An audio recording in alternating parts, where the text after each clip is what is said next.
It's not going to show our faces on my screen for just a sec.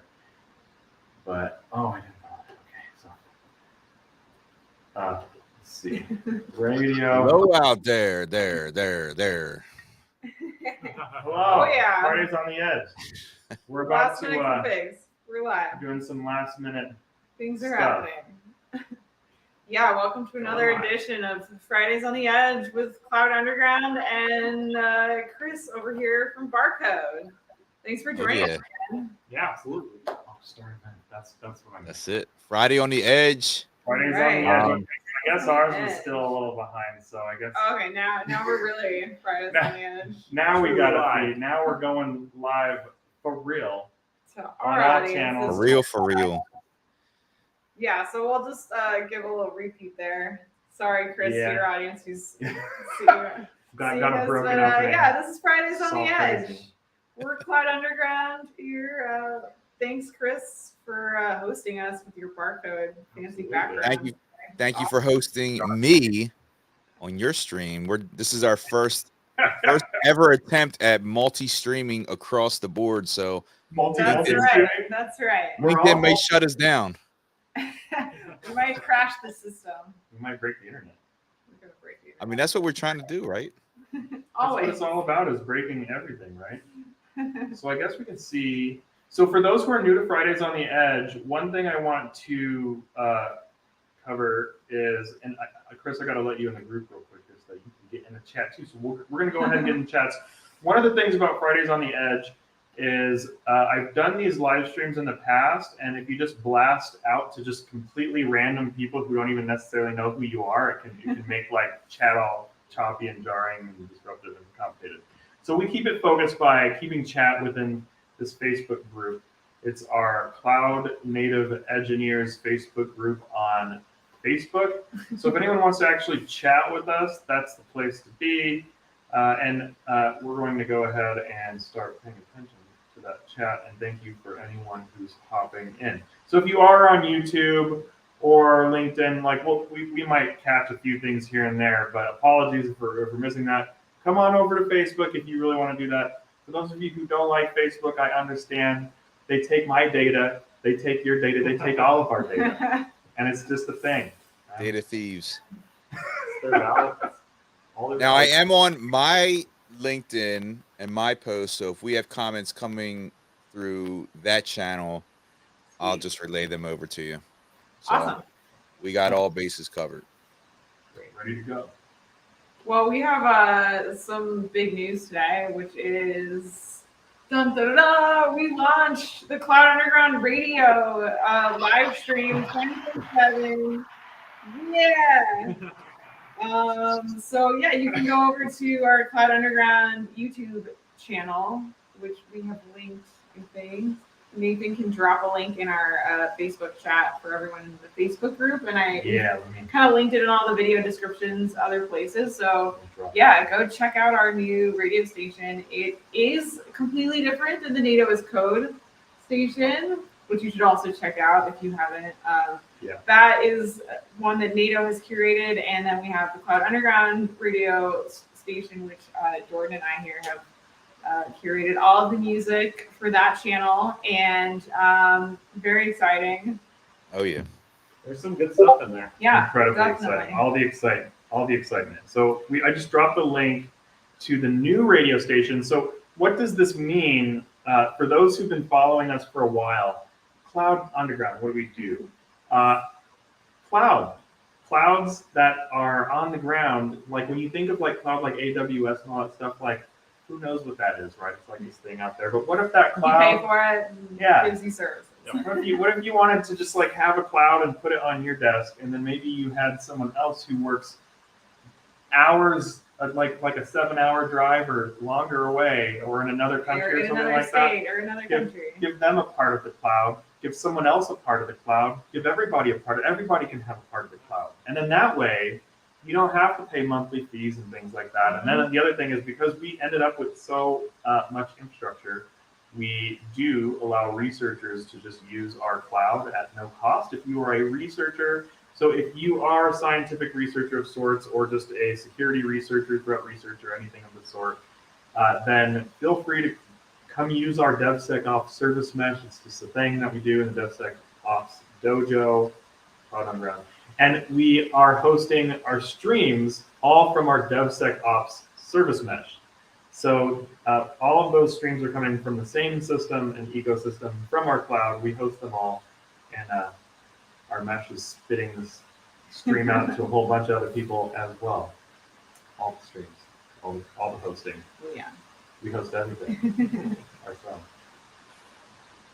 Yeah. How are you feeling about all this hosting and all this multi-streaming, Chris? It's groundbreaking. It's underground breaking. It's breaking the underground. Breaking the underground. No, man, it's an awesome thing you guys are doing, and you guys are pulling it off, man. And I'm happy for you guys, and I'm happy to be part of it. Yeah, thanks. It's fun stuff. Yeah, thanks for joining us too. It's been a ride, yeah. So for my audience that's just tuning in now, explain what Friday on the Edge is, or Fridays on the Edge is really all about. Yeah, well, Fridays on the Edge is kind of our casual like hangout that we do with our Facebook group. We typically kind of just restricted to our Facebook group, but we like to kind of go out to everyone every once in a while. But we do, yeah, we invite everyone to get into our Cloud Native Engineers Facebook group, and we, End of the week. yeah, it's the end of the week. Show. Within that That's group, it. we post lots of resources for people based on edge computing, cloud native, DevSecOps. Now we're starting to kind of break into the space industry a little bit. So all of these things that we are doing as a company, Cloud Underground, the things that we're focused on and that we're excited about, we share those resources for all of these things in our Facebook group. It's just a fun place to be, essentially. Come and it's pretty casual over there. Yeah, and if you want to ask us questions or find out what we're up to, I mean, that's the place to Yeah, go. it's a good place to be. Yeah, and Fridays on the Edge is a great time to ask questions too and get in contact. Exactly. So Interact. Fridays, yeah, it's just that. Come hang out with us. Come chat with us live. We do this every Friday.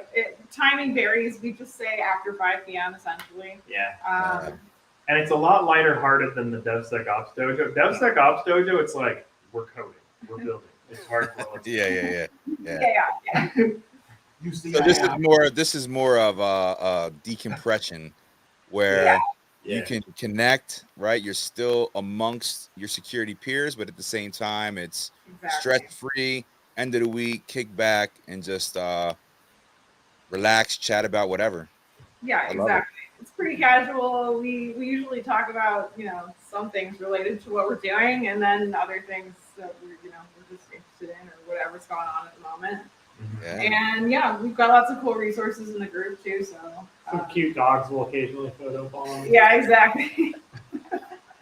You can't have Fridays on the Edge without a cute dog. That's I right. guess it's That's true. Mandatory. Unavoidable. All the time. They're everywhere. So you guys just have one dog? Background, you'll see them on You'll hear camera. You'll see them. They'll look around. So you just have one dog there? Just at the moment, there's another one, but he's off doing his own thing right now. having his playtime. And it's Apollo, right? Yeah, that's Yeah. Apollo, the new puppy. It's teething, so it's ready to chomp everything. So it's, Yeah, it's in its chomp land. It's like, we'll chomp that. That over there He's too. got some good rope toys, Oh, yeah. some good cons, and Different textures. yeah. Okay. Yeah, I got a dog. My dog will be a year in about 2 weeks. Awesome. So it's getting out of that chomping phase. Yeah. I've lost about, I don't know, 4 pairs of shoes during that phase. And my last pair survived. So I'm hoping that he's out of that phase. But yeah, he was tearing up shoes. He was tearing up everything for a while there. Sounds Those like early puppy years can be challenging. Yeah, it can be a definitely. little brutal. What kind of dog do you have, Chris? What's his name? A Maltese, so it's a Maltese and Bichon. Oh, So- wow, cool. It's all bark. There's like no fierceness in that the actual dog, but it's a cute dog. It's a good dog. His name is Reno. Nice. Okay. Very nice. Yeah, Reno. So Yeah, he's a good dog now. Yeah, we had our issues up front, but Yeah, those early years or something. we're we're good now. The moments you like come back.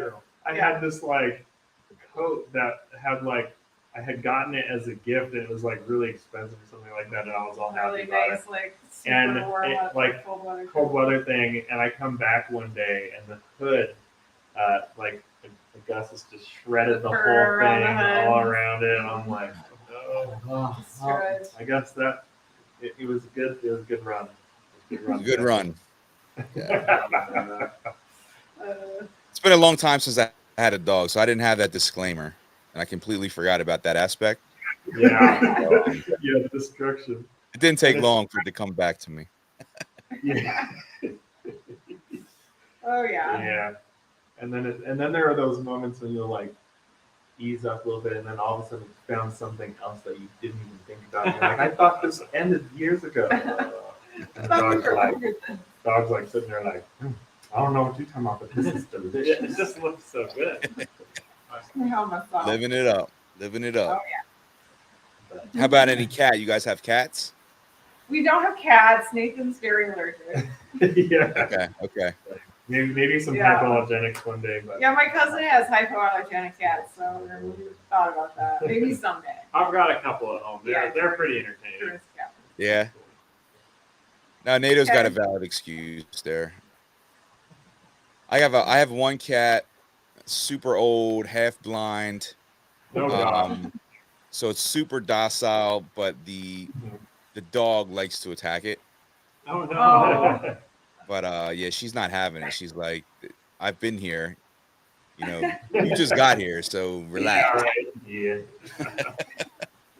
Yeah, it's been a little bit of an adjustment for Augustus, for our older dog, but Mm.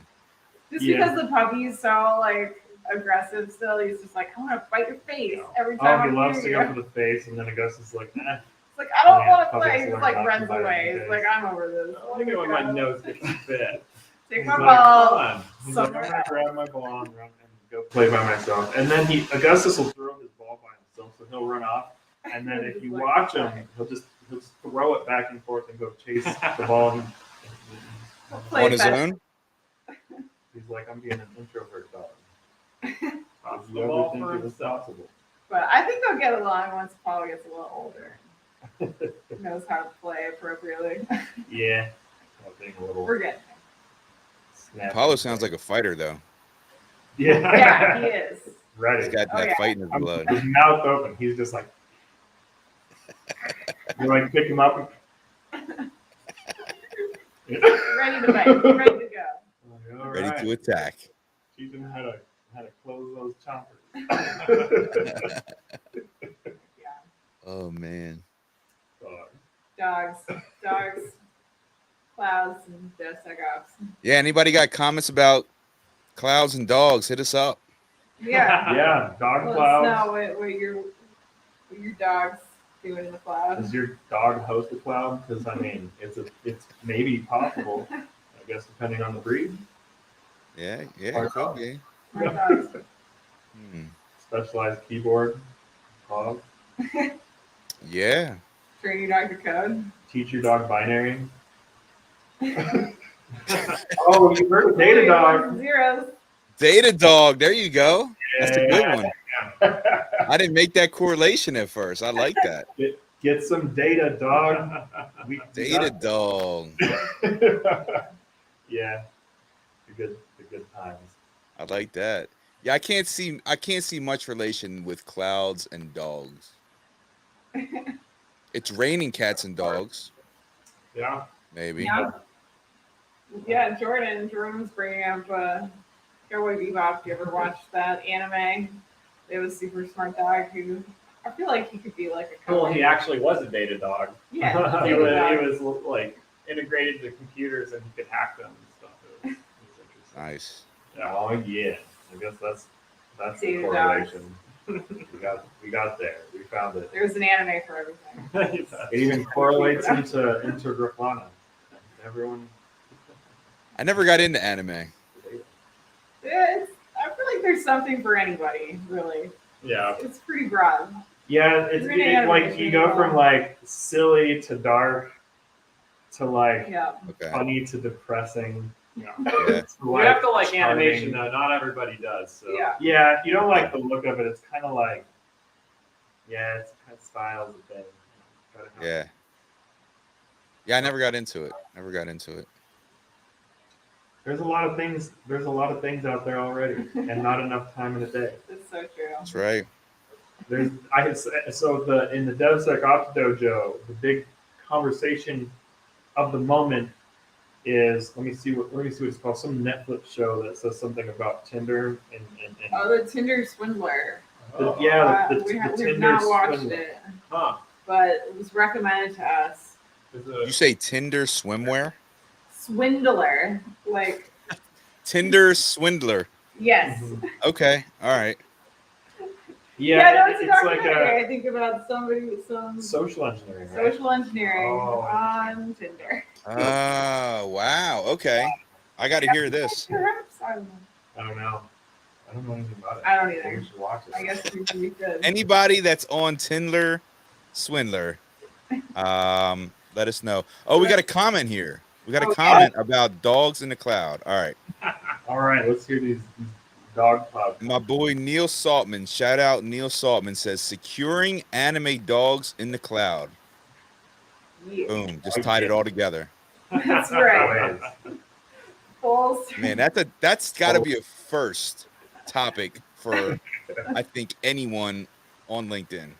yeah. Securing anime dogs in the cloud. Let's claim it. It was ours. So you would need some type of cloud perimeter, right, to secure the dogs in. Yeah, because otherwise, Planted. if the dogs aren't secure, then what? That's. I mean, he's doesn't micro- sound- Go escape the cloud. I don't know. Yeah, you could tether him with his chip or something to the cloud. I don't know. Yeah, they'll escape the cloud. But they're anime dogs, so if that happens, you just turn the TV off. Oh yeah, Done deal. Problem There you solved. go. Problem solved. I have so many thoughts in my head right now. I'm just gonna say AI. I hate the AI right now. This messing with my head. I'll What? tell you about it off. It's not an on-screen thing. We have this AI, and it tells me things, and then I tell everyone else what it says. Because sometimes those things, we'll have to talk about those things in the dojo. So if people join the DevSecOps dojo, you'll notice that there's this bot that responds to you called Augustus. And while it is named after Augustus, it is the immortal version of Augustus, actually, which is actually the AI true. bot Augustus. The AI bot Augustus Speaking of dogs and is an AI. bots, Yeah. AI. And it actually helps you if you join the dojo member passively. So it even helps you, Chris, whether you know it or realize it or not. It actually does things, and it works with what are called crawlers. And what crawlers are is like, if you've ever heard of like SEO, like search engine optimization. Search engine optimization relies on like robots and robots reading little instructions on like website headers. And so when you accept cookies or you deny cookies, then you're basically creating what's otherwise known as like influence to your own personal crawler sets, which means that you do have control over your personal crawlers. People might not realize that they control their personal crawlers, but you do. And so AI Augustus uses your crawler sets to allow you to find, basically if you use LinkedIn, it uses your data to influence the crawler sets to have LinkedIn's SEO then draw people to you that you might like talking to, working with, and sometimes we'll just send you thoughts on would you want to work for them, things like that. For professionals who need more customers or more feedback on it just brings people to you on LinkedIn that might be good fits for you. That's all it does. But if you don't use LinkedIn, then you don't get to see how your crawler sets work. So that's the first thing that we do with the DevSecOps dojos. Also, because one of the ways that people tend to get hacked is by not understanding their crawler sets, and people manipulating their data where other people know how to control your data. So you should know how to control your own data too. And if you don't know how to control your own data, that's what we kind of ease people into, because security first, it's the DevSecOps dojo. What's number one? Your personal identity is pretty important, I would think.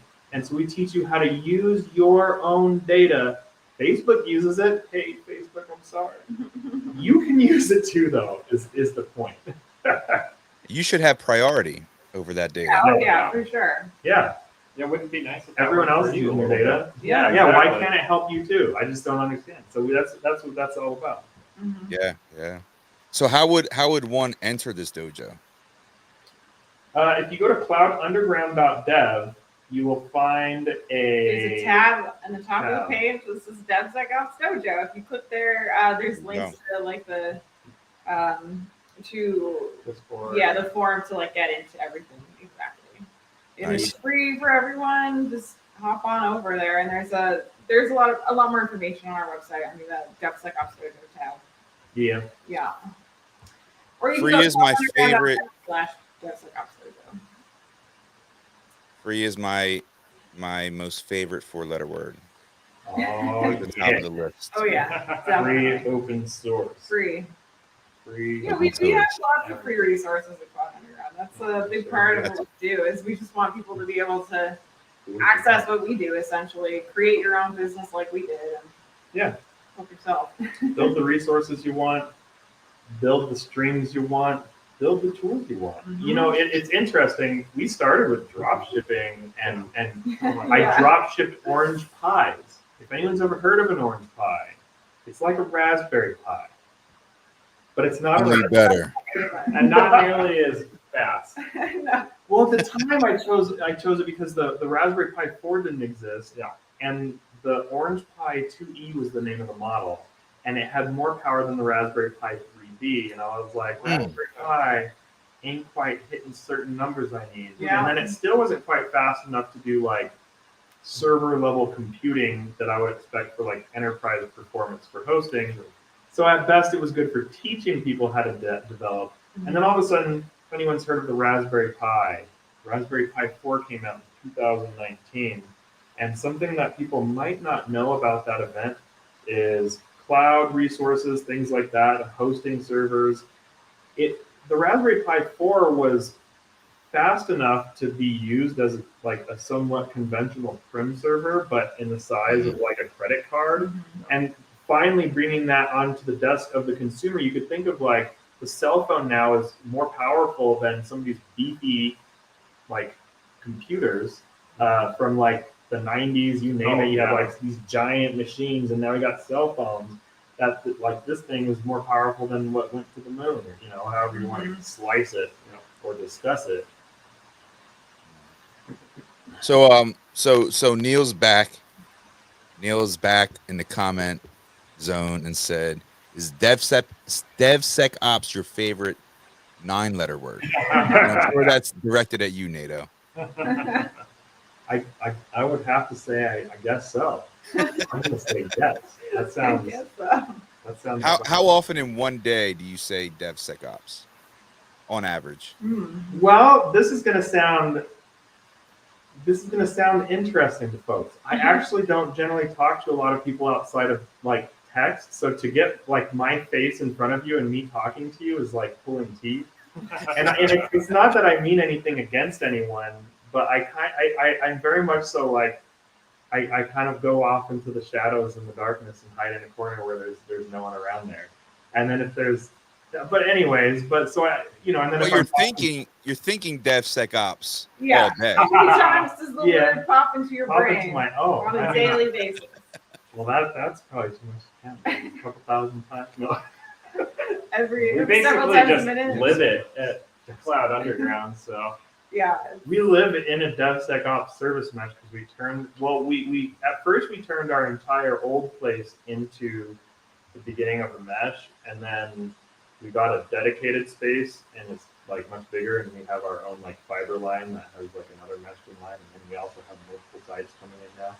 But yeah, we just live. We all live in our DevSecOps service mesh. We live in our Cloud Underground. Live in our own cloud. That's how about that? Right. People are like, "Where's the cloud?" It's right here. Here. Yeah. It's not someone else's computer. It's someone else's house in Colorado. That's And then right. and then there's multiple sites because we got other folks who host sites. Mhm. So it's got different locations. So the other benefit there is if one site goes down, it's okay. It's a mesh. The services can live wherever. So just connect to a different site. The service mesh. That's it. Yeah. It just stays up. It's like a starfish. You chop off a part of like one of the limbs, like grows back. Throw back. And got its arm back. Ready to go. All right, let's keep the comments coming. Who else is on? We want to hear your not favorite 9-letter word. Now that we've been in here for a Does while. Tony the bartender serve drinks in the cloud? I mean, I can probably get Tony the bartender on, but it's the bar just shut down, so I don't know if I can get him. That's fine. But Tony is he's very mobile. So yes, he's on the ground, he's in the cloud. Tony serves drinks. If you're paying for him, he's serving them. Wherever you are. Wherever you're at, if you got money, he's serving drinks. So My kind of bartender. Best kind. Gotta do things right. we did an episode with Ashish Rajan. Shout out Ashish, who does the Cloud Security podcast, and we did an episode with him where it was all based in the cloud, and we had someone come into the bar. We have an elevator on one of the side walls of the bar that you get in the elevator, it takes you straight to the cloud, and all they do is serve drinks up there. So Nice. that's all. That's a cloud focused episode right there. Yeah. Awesome. All the fun. Oh yeah. Elevator to the cloud. Only one direction. That's it. And you have to listen to find out what the drink was. The drink was cloud based. So Nice. Sounds delicious. oh yeah. Good teaser. We'll go check that out. 2 or 3 of them. We'll have to just like get all of your drink cards, and then just because there's like a bar across the street, bars, they're around, and just hand them. You're like, I need this. I need Make this. me this. Make me this, and then you can use those cards to make us drinks. And be like, send me a drink. And we'll just go down there and we'll. Hey, Just, I'm a pretty good And mixologist. it's, I make good drinks too. I So got what's a the- recipe. I guess we could go that way too. Do it yourself. So I want to hit back on the Facebook topic. When we all enter the metaverse, what's that going to look like? And how the drink's going to taste? Web 3.0. Yeah, how will it taste? Oh, and we got That's a a comment good over on Facebook. Cloudy Sky Vodka Martini. Ooh.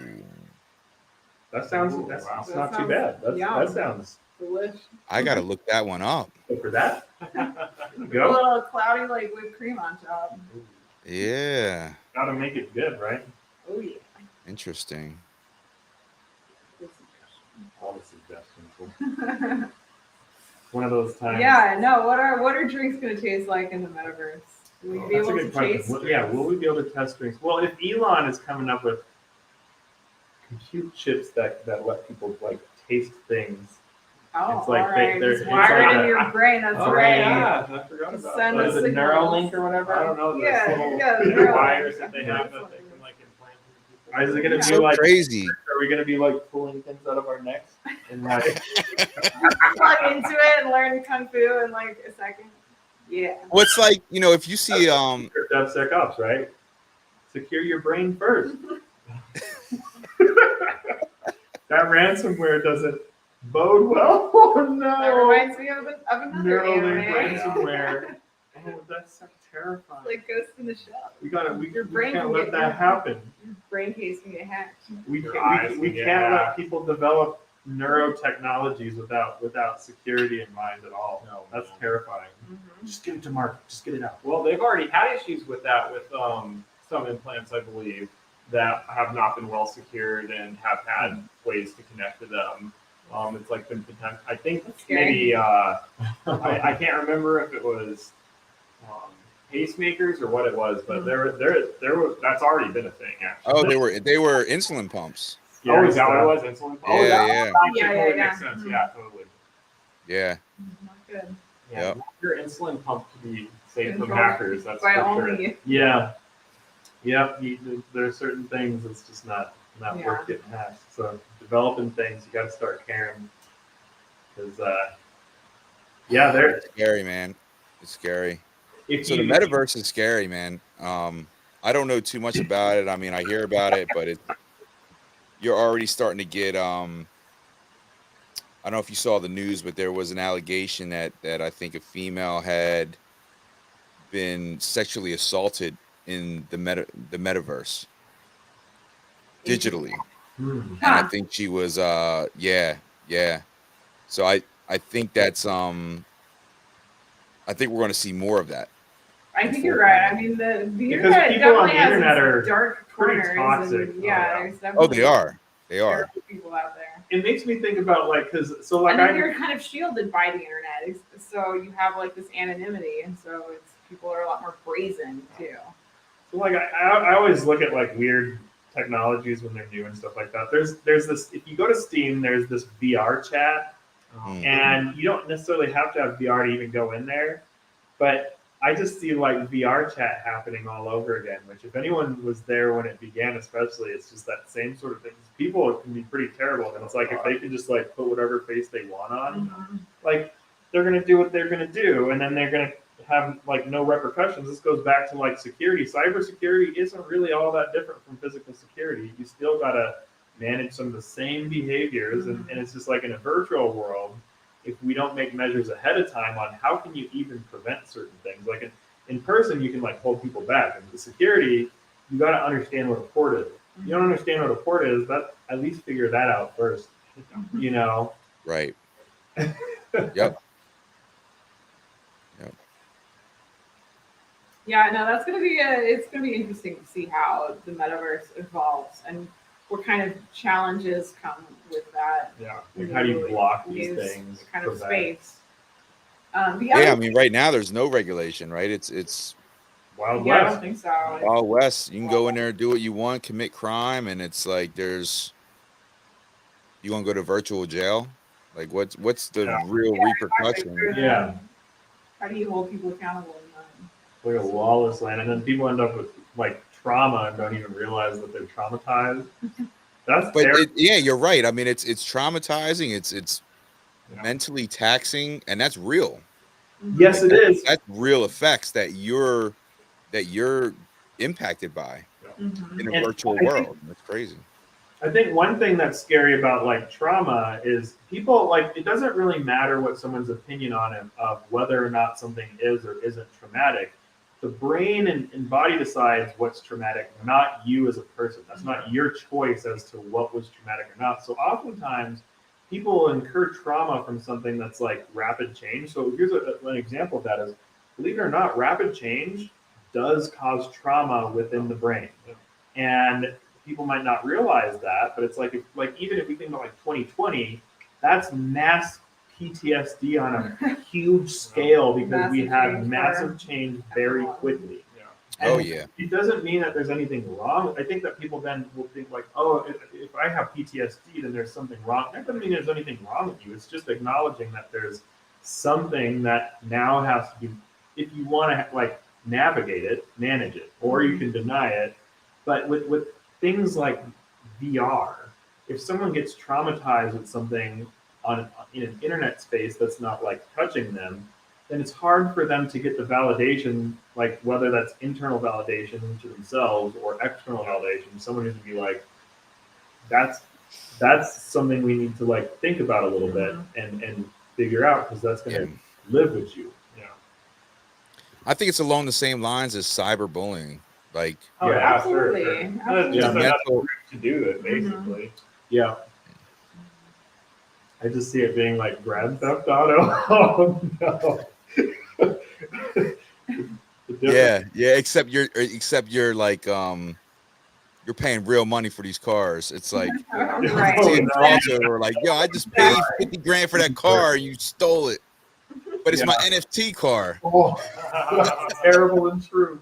Because people have been stealing NFTs, and so it kind of goes back to like, while you can, well, that's the other thing about security too, is if you don't have recovery measures in place or mitigation, I think one of the first thoughts that I have working in security is you're probably going to get hacked. So it's higher value to like, hey, try your best, sure, but also make sure that your focus is more on the response too, because your recovery time makes a difference. And if you don't think you're going to get hacked, your recovery time will always be tracked. Yeah.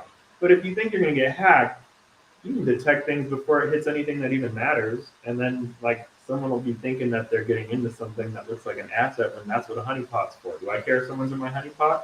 I want them in there. I'm gonna sit there and look at them. I'm gonna study them. I'm gonna see what they're doing at different things and different angles. By the way, if someone's in my DevSecOps service mesh doing something suspicious, I do watch you, and I do find I had a honeypot where you could change the passwords in it, and folks just come in and they're like, change that password. Oh, that's nasty. Coming in, changing people's passwords on them and stuff. Setting up like remote access tunnels. Y'all some terrible people. Man. But How do you trap them though? how do you well, because How do you trap them? honeypots are pretty much just like sensors. Oh yeah, I know. But once they're in, you're seeing what they're doing. But I mean, how can you can emulate? So I make container cities. You can basically just take a whole bunch of Docker files and things like that, and then put them in a Docker and just like put them all in there, and then set it up to, go out to the web however you want it to be identified, and then you can kind of see who's coming in from what side of it, and then you can put different names on the things, and some might be databases or something juicy like that, and they'll come in there, and you got to make it interesting. And people like puzzles, and you'll find more and more that if you set up an environment for hackers, they love puzzles.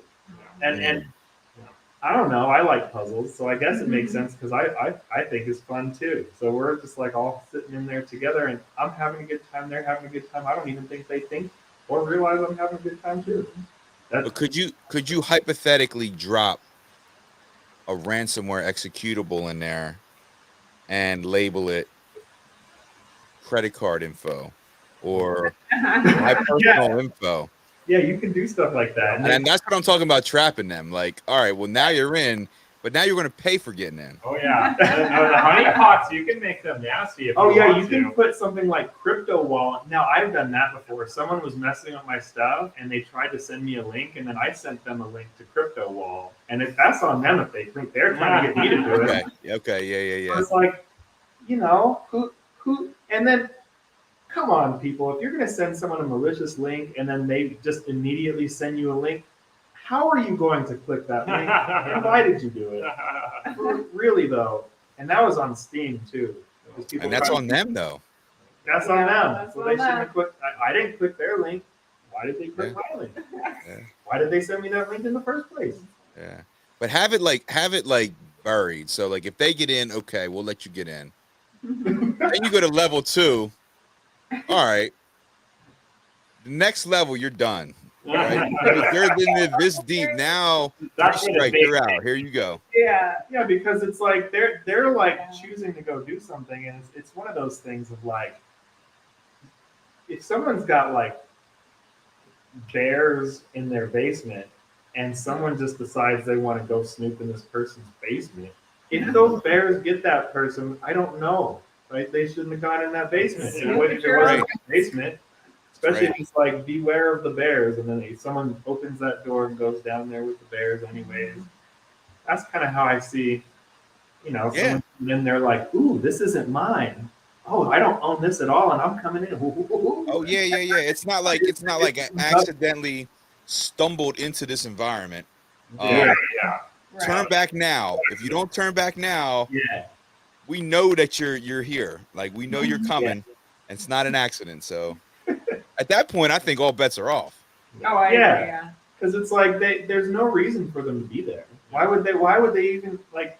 So if they think it's try hack me or hack the box or something like that, those don't hack It's back. not. That's Right. not what it is.